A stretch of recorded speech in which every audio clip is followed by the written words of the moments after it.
Hola amigos, ¿cómo están? Un saludo especial, Jairo Fonseca, hoy nuevamente en un conversatorio, es así de simple. Hoy con un tema súper interesante que nació a raíz de un post que publiqué hace unos días en Facebook. Pero antes de entrar en detalles, pues vamos a saludar a nuestra querida amiga Isabela. Hola Isabela, ¿cómo estás?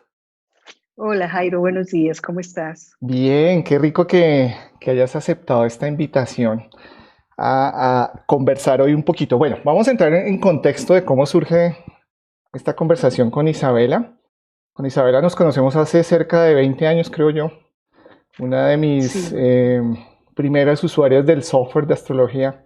Uno de los grandes aprendizajes y enseñanzas y recorridos de caminos que he tenido con la astrología es conocer personajes como Isabela. Yo digo, el que anda en estudios de astrología o conocimientos de astrología tiene algo de loquito.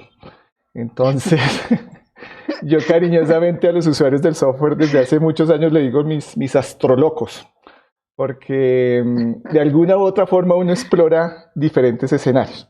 Entonces, ¿qué pasó? ¿Qué pasó? Hace unos 4 o 5 días recibo en mi WhatsApp un mensaje que me compartió Marcela Salazar desde España. Marcela también es una persona a la cual le tenemos un gran cariño y aprecio, compartiendo un texto, una profecía. Empiezo yo a leer esa profecía y wow, qué bonito. Y le pregunté, oye Marcela, ¿yo puedo compartir esto? ¿Quién te hizo llegar esta información? Y ella me dice, sí, claro, no hay ningún problema, la puedes compartir. Yo recibí esto a través de Jorge Carvajal. Jorge Carvajal es un personaje muy conocido aquí en Colombia y en España también, que desde hace muchos años también anda en temas de autoconocimiento y crecimiento personal. Comparto ese post en Facebook y en el transcurso de unas horas una de las respuestas muy contundentes y muy claras es precisamente de Isabela, en la cual pues genera una inquietud en mí y en quienes de alguna u otra forma tuvimos oportunidad de compartir y leer el post. Para quienes no están muy enterados del post, pues los invito a mi perfil, aunque pues si no tienen acceso a mi perfil voy a leer rápidamente el post al cual estamos haciendo referencia, el cual fue publicado el 20, espérate, estamos aquí viendo, el 23 de mayo a las 7:17 de la mañana. Se llama así, la profecía de los Queros. Voy a leerlo lo más rápidamente posible para que entendamos de lo que vamos a hablar hoy. La profecía de los Queros, los sabios nativos de los Andes. Cuando suficientes semillas estén despiertas, liberadas del miedo y de otros aspectos negativos del tercero y cuarto nivel de conciencia, las semillas del quinto nivel podrán brotar dentro de la humanidad y formar un todo. Los Queros, los hermanos mayores, buscaron refugio en las montañas a más de 4.200 metros de altitud, refugiándose de los invasores. Ahí permanecieron durante 500 años. Han custodiado el conocimiento original y la sagrada profecía sobre un gran cambio, el Pachacutec, esperando el momento en que este mundo daría un giro, retornando la armonía y poniendo fin a la época de caos y desorden. Los queros han vivido en sus territorios, en los altos de los Andes, perdón, prácticamente aislados. Durante la celebración de la fiesta anual del regreso de las Pleiades, las personas ahí reunidas se quedaron asombradas al ver aparecer a los queros, vestidos con el emblema inco del sol, anunciando que el tiempo de las profecías había llegado. Os hemos estado esperando durante 500 años. La antigua profecía menciona que este es el momento del gran encuentro llamado Mastai y es tiempo de la integración de los pueblos de los 4 puntos cardinales. Son ellos quienes ahora están ofreciendo sus enseñanzas a Occidente como preparación para que el día en que el águila del norte, perdón, y el cóndor del sur vuelen juntos otra vez. Ellos también nos dicen que el amor y la compasión serán las fuerzas que guíen la unión de los pueblos. Los nuevos guardianes de la tierra vendrán de Occidente y aquellos que han causado un mayor impacto en la madre tierra ahora tienen la responsabilidad de rehacer la relación con ella, después de rehacerse a sí mismos. La profecía sostiene que Norteamérica proporcionará la fortaleza física, Europa aportará el aspecto mental y el corazón será dado por Sudamérica. Con esto, las profecías son alentadoras, se refieren al final de un tiempo tal como lo hemos conocido hasta ahora. Es el fin del modo de pensar, de un modo de ser, una forma de relacionarse con la naturaleza y entre los seres. Los incas esperan el emerger de la nueva era dorada, aunque también mencionan cambios tumultuosos en la tierra y en la psique de las personas para redefinir las relaciones y la espiritualidad. El gran cambio ya ha empezado y trae la promesa de un nuevo ser humano. El caos y la confusión durará 4 años. Los queros hablan de un desgarro en el tejido del tiempo. Dicen que debemos morir a los viejos modelos de espiritualidad para abrirnos a la autorrenovación, convirtiéndonos en parteras y parteros de una nueva forma de pensar y actuar. Necesitamos reaprender a honrar y respetar a la Madre Tierra, al Padre Sol, a las hermanas estrellas, descubrir y respetar todo y a todos, y así poder hacer un salto cuántico hacia aquello en lo que nos estamos convirtiendo todos juntos. Los queros dicen que las puertas entre los mundos se están abriendo otra vez. Se forman agujeros en el tiempo que podemos atravesar para explorar nuestras capacidades y recobrar nuestra naturaleza luminosa. Sus profecías dicen que estamos terminando el tiempo de la transición y comenzará a manifestarse el quinto nivel de conciencia. Luego de este cambio aparecerá el sexto nivel de conciencia y la época dorada de la humanidad comenzará poco a poco, paso a paso. La época dorada anunciará los principios del sexto sol. Este será el tiempo de los niños de luz, que estarán completamente despiertos. La profecía anuncia que cuando se alcance el quinto nivel de conciencia, esto será de forma colectiva y simultánea. Cuando suficientes semillas estén despiertas, liberadas del miedo y de otros aspectos negativos del tercero y cuarto nivel de conciencia, las semillas del quinto nivel podrán brotar dentro de la humanidad y formar un todo. Sigue tus propias huellas, aprende de los ríos, los árboles, las rocas, honra a tus hermanos, honra a la Madre Tierra, honra al Gran Espíritu, hónrate a ti mismo y a toda la creación. Mira con los ojos de tu alma y comprométete con lo esencial. Ya. Ese fue el texto que nos compartieron el 23 de mayo, que yo compartí en un post en Facebook, que Isabela contestó y que de alguna u otra forma nos tiene reunidos en este momento. Entonces, pues vamos a entrar en detalles de, primero, cómo este contexto llega a Isabela, pero antes, pues conozcamos un poquito de quién es Isabela, ¿no? Además de ser astróloga, que digamos es el contexto en el cual nos relacionamos. Eres odontóloga de profesión, te formaste como odontóloga, eres hija de españoles, tienes nacionalidad española, nacionalidad colombiana y tienes algo que es súper interesante y que de alguna forma avalas el que hoy nos compartas la información. Tienes estudios de quechua en la Universidad Nacional Andina, Universidad Nacional de San Antonio de Abad del Cusco. En la Universidad Andina del Cusco tienes estudios de quechua, esto es Perú.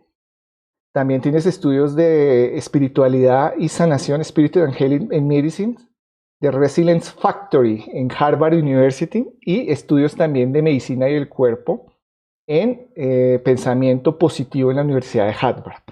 Estudios de mente y cuerpo también en medicina en la Universidad de Harvard, entre lo que veo en tu perfil. Ya tú nos comentarás, me imagino que tienes otros estudios y otras preparaciones. Como decimos acá en Colombia, más preparada que un cumis. ¿Qué más estudios tienes, Isabela, para entender un poquito el contexto? Jairo, este ha sido un largo caminar en esta vida, un largo buscar y encontrar, todavía falta encontrar más cosas.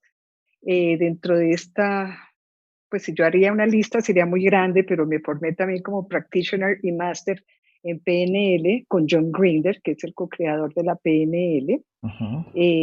Estuve también en astrología, que tú conoces, donde estuve también en ISAR, que es la Sociedad Internacional de Investigación en Astrología. Soy una meditadora larga, formada por varios maestros y varias escuelas. Recibí una iniciación al budismo con su santidad el Dalai Lama y a la vez recibí refugio en Buda en el monasterio de Kopan en Katmandú, en Nepal. Llevo caminando el mundo andino y toda esta espiritualidad desde más o menos 1993 y pues Wow. me he creado una experta en el tema, en la búsqueda, en el conocimiento, que sigue creciendo, sigue andando, porque pues no hay fin en esto. Ok. Bueno, esta es una descripción del ego, básicamente, sí.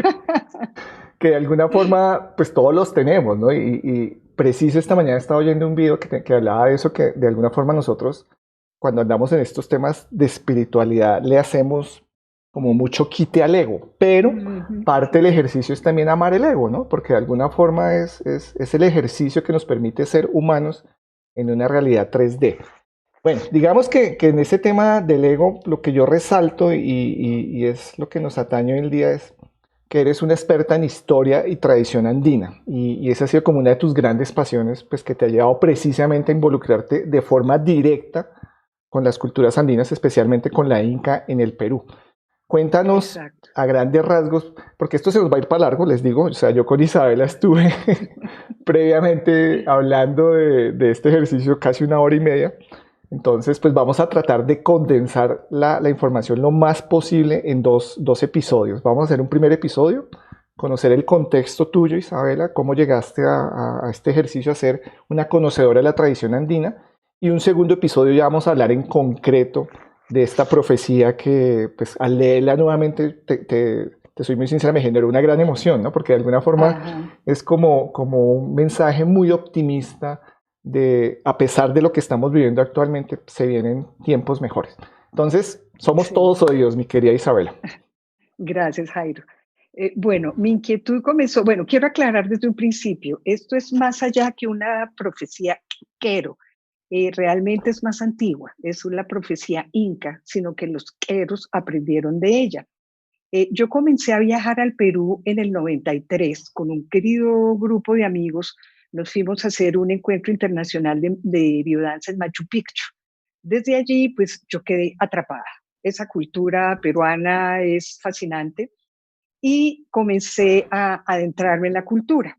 En el 94, más o menos, un año después, visitamos a Antón Ponce de León en el Valle Sagrado de los Incas y no fue específicamente, sí, en Urubamba, y el hombre nos contó una serie de historias de unos indígenas mágicos, yo lo sentí así como mágico, que estaban metidos en las montañas y hacían cosas mágicas y cósmicas. Ese es el nombre interesante, cósmico.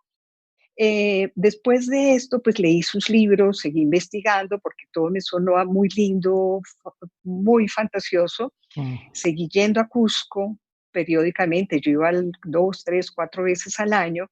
Eran viajes relativamente cortos, de más o menos una semana, pero me daba tiempo para seguir conociendo, ir conociendo toda esa cultura y conociendo mucha gente interesante, dentro de ellos muchos chamanes.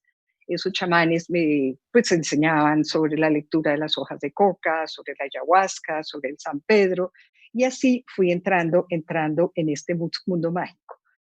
En esa época comencé a escuchar, pues desde Antón Ponce León comencé a escuchar de estos seres Antón mágicos. Ponce es quién, él es un personaje, es un antropólogo, tengo entendido.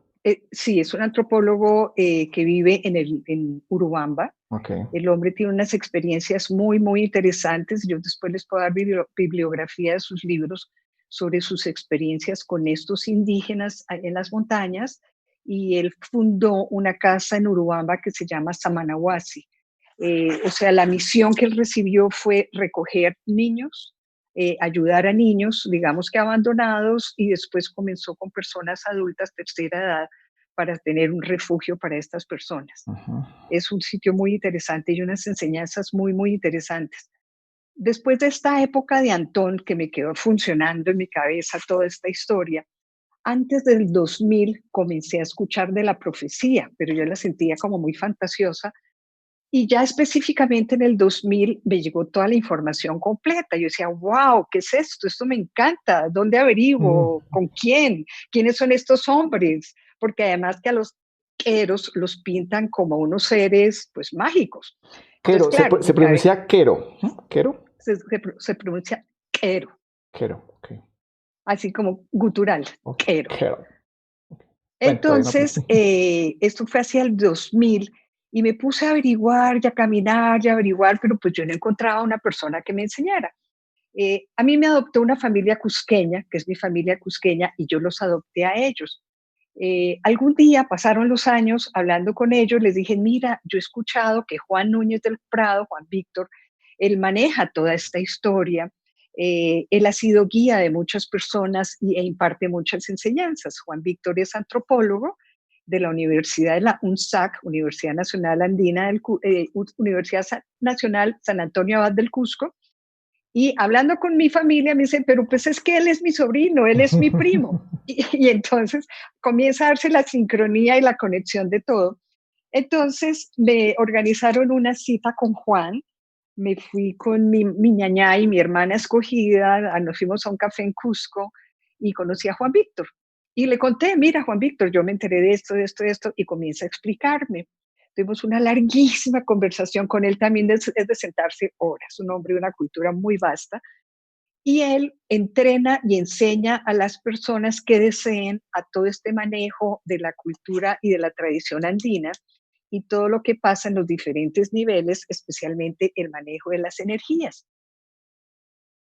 En esa época me dijo, en ese momento no te puedo entrenar, pero lo puede hacer mi hijo, Iván, pero pues yo no tenía tiempo, eran viajes cortos. Le dije, no, Juan Víctor, en otra época organicemos, pero pasaron los años, pasaron más o menos 8 años, hasta que un día me lo volví a encontrar.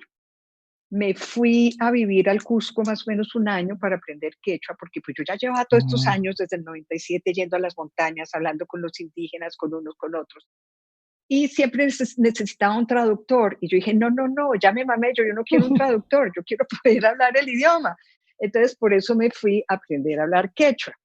Entonces, ya este año que estuve allá, pues ya tuve toda la oportunidad de mm, adentrarme más en la cultura, de conocer más gente, de hacer las ceremonias, de aprender a hacerlas.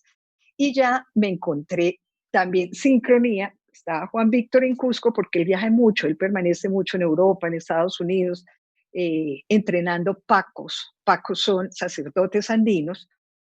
Y entonces me lo encontré en Cusco, estaba con un grupo, y me lo encontré en la feria del libro y me acerqué y le dije, ¿tú te acuerdas de mí? Entonces, claro, ahí comenzó la conversación, se nos fue un día mm, hablando y todo, todo fue muy chévere.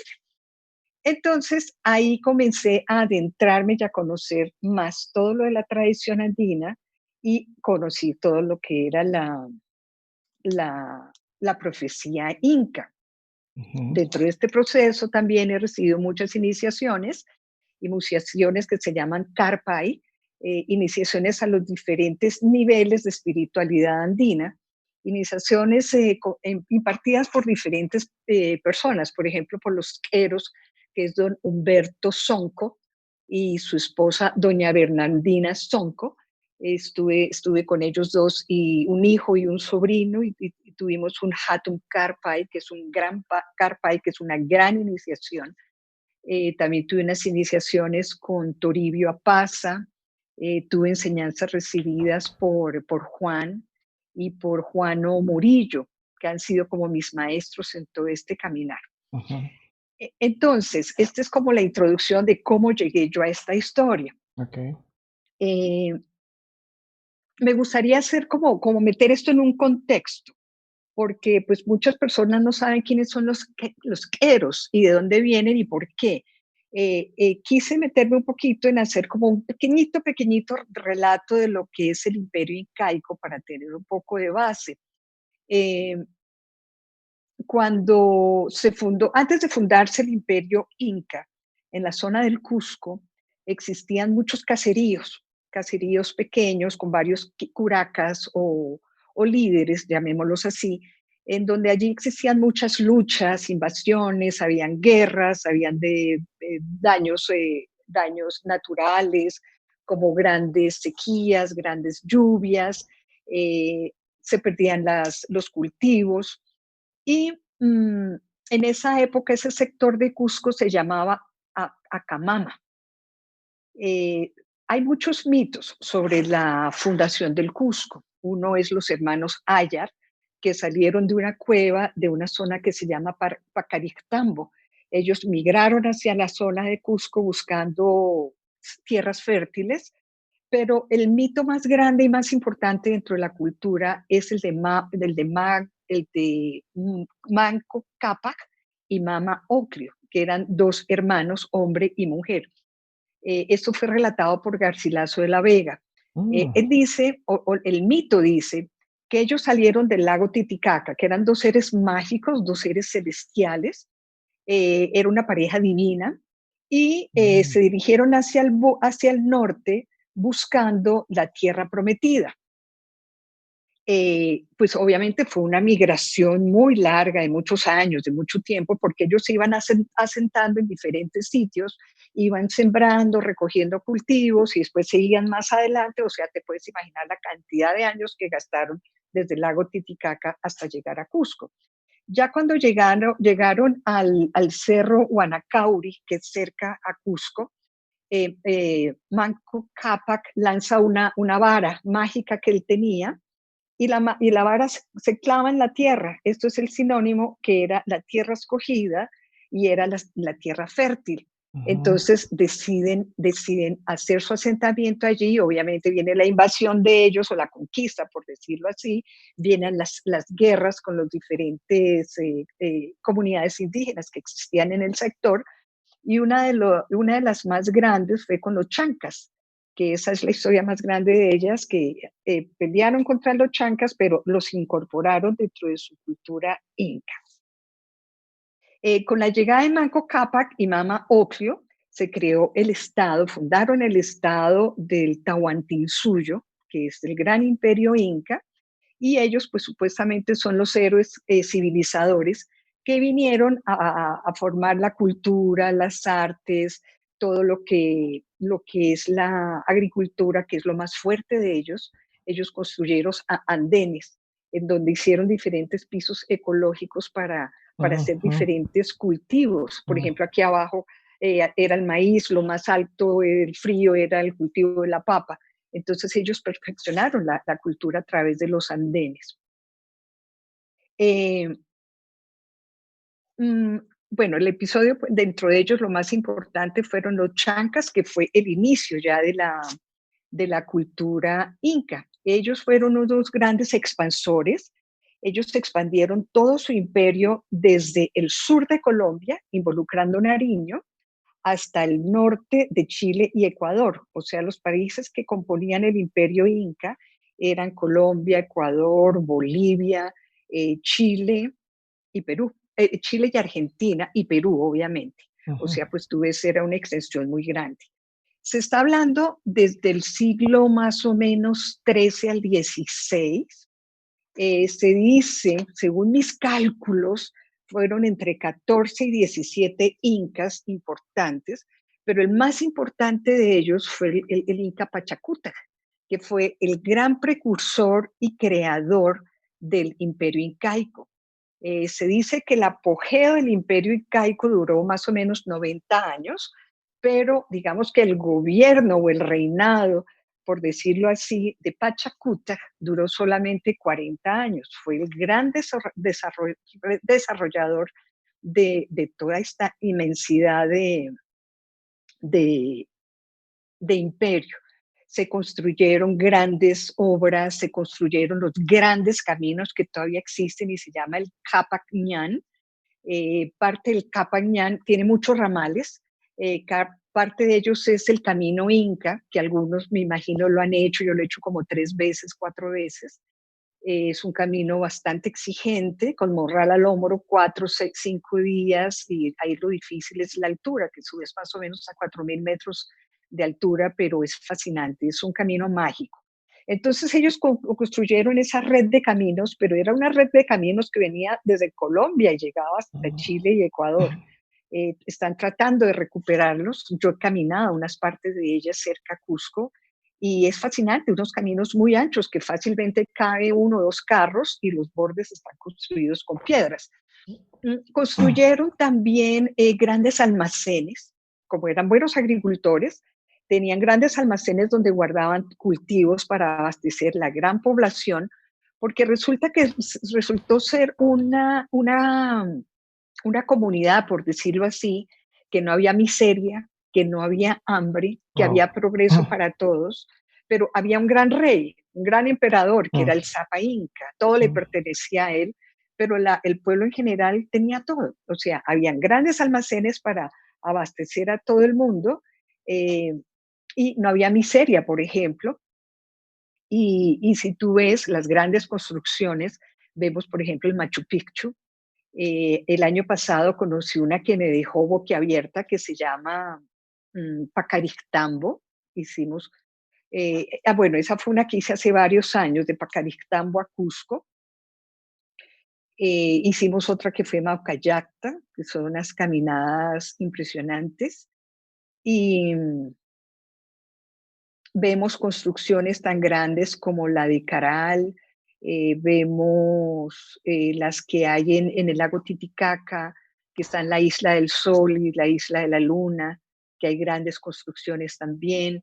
Está el templo de Huiracocha en Rakchi, en fin, caminar por Ok. Perú realmente es mágico. Tú encuentras una serie de conocimiento, de arqueología, de antropología, maravillosos, maravillosos. Una cultura, como tú bien lo dices, que casi tuvo presencia de tres, cuatro siglos, tres siglos, tres, ¿no? Sí, Digamos. pero el desarrollo importante fueron los últimos 90 años. Ok, ok. ¿Por qué se cayó ese imperio tan importante? Hubo una lucha fratricida, hablemos de los dos últimos incas, que fue Huáscar y Atahualpa. Estaban en lucha por el poder porque eran de diferentes linajes. En eso llega la invasión, yo le digo invasión por no decirle conquista española con Francisco Pizarro, para pues los incas en general ver esos hombres rubios, barbudos, llegando en semejantes mastodontes que eran los caballos. Para ellos fueron como dioses, entonces les rindieron cierto culto.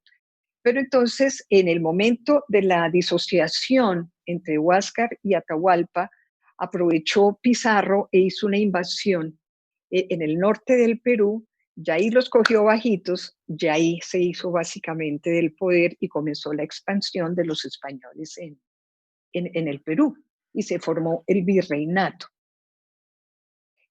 Como te digo, definitivamente el gran creador de todo este imperio fue el Inca Pachacuti. Ok. Ven, O sea, y la profecía, ¿en qué momento nace? Y si es también dicho nace, decir profecía, si es profecía. sí, Ok, ok, sí, sí. Se dice que es una profecía inca, no ok. necesariamente quero.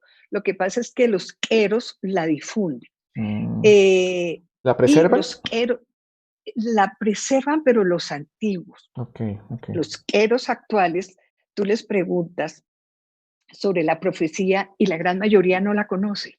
Esto es lo curioso. ¿Cómo se difundió esta Una profecía? preguntita, Isabel, antes de Sí, entrar en detalle. Los queros, bueno, tú lo pronuncias bien, yo no. sí, Es como una familia, un linaje de la gran familia inca. sí, sí, de eso te quiero hablar. Ok, ¿Quiénes son los ok, queros? ok. Ellos son una comunidad indígena. Están metidos en la zona alta de las montañas de la provincia de Cusco.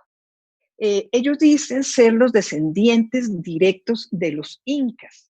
Se les conoce como el último Ayu. Ayu es la última comunidad que conserva las tradiciones, las enseñanzas y la sabiduría inca. Ujú.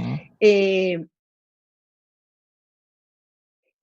a ver, la historia de ellos es fuerte. Eh, Más o menos en el 49, Óscar Núñez del Prado, porque él ya murió, era antropólogo, profesor también de la UNSAC, de la Universidad Nacional San Antonio Abad del Cusco. Él era profesor de etnología y arqueología. Subió a las fiestas costumbristas de las más importantes que hay en el Perú, en la zona de la sierra, que es en Paucartambo. Son unas fiestas bellísimas que conservan tradiciones desde la época española y son puras danzas y es muy Mm, simpático. Con esas danzas se burlan mucho de la conquista y de los españoles. Son trajes típicos y las danzas se hacen como una adoración o un homenaje a la Virgen del Carmen. Si tú ves la espiritualidad inca, tuvo una mezcla muy fuerte ujú. dentro de lo católico con la llegada de los españoles y su espiritualidad andina. Pero ellos, pues para no ser maltratados, sumaron las dos espiritualidades, dejando muy calladita la andina, pero conservándola y preservándola. Entonces, espiritualidad de ellos es una mezcla muy profunda de las dos creencias. Y Ok. dentro de la profecía que te voy a contar, vas a ver toda la fuerza católica que existe todavía dentro de ellos, Bueno, pero perfecto. fue asumida a través de la conquista. Bueno, mi querida Isabel, Entonces, entonces, espérate un momentico ajá, porque ya llevamos casi 30 minutos uy, conociendo el contexto sí, básico y general de cómo sí, tú conoces y llegas a profundizar en el tema que nos atañe, que es la profecía. ajá, Entonces, la invitación es a que vamos a dejar hasta aquí. Creo que es suficiente haber conocido esta historia de cómo un personaje tan particular como tú, con toda esa historia, todo ese conocimiento, se enamora y se introduce en la cultura andina.